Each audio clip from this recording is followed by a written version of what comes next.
गोर लगै छियै माय बहिन से हमरा चैनल पर अहाँ सबके स्वागत हवे।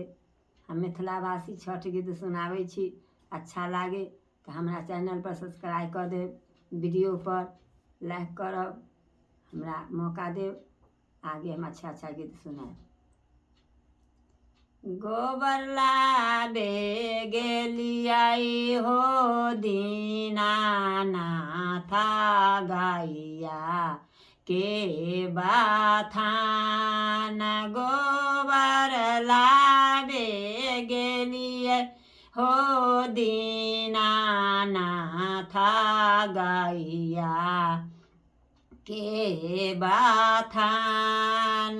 गैया चारा बहावा हो दीनानाथ लेला लो लोकारा। दूरे रा पारो सबे गे बाझिन गाया होए ताई बाझ। दूरे रा पारो से गे बाझिना गैया होए ताई बाझ। पाना लाबे गेलिए हो दीनानाथ तमोलिया के दुआरा। पाना लाबे गेलिए हो दीनानाथ तमोलिया के दुआर। तमोलिया के बेटावा हो दीनानाथ लेला लो लोकारा। अलगे राहो बालागे गे बाझिन तामोलनी होए ताई बाझ।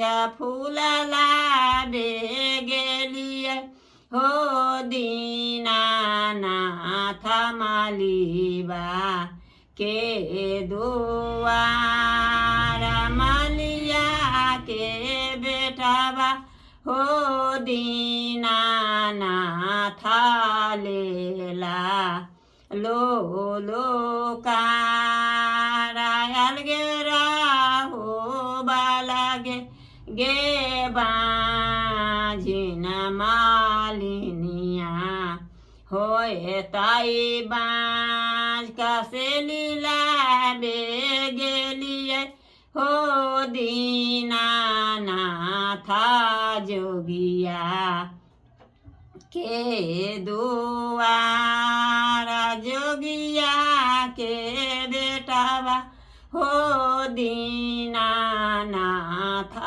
लेला लो लोकारा। अलगे राहो बालागे गे बाझिन तीरियाबा होए ताई बाझ। सुपला बे गेलिए हो दीनानाथ डोमरा के दुआरा।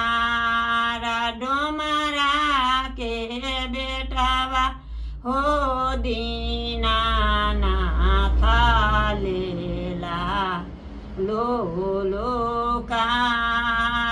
अलगे राहो बालागे गे बाझिन डोमिनिया होए ताई बाझ। अलगे राहो बालागे गे बाझिन डोमिनिया होए ताई बाझ।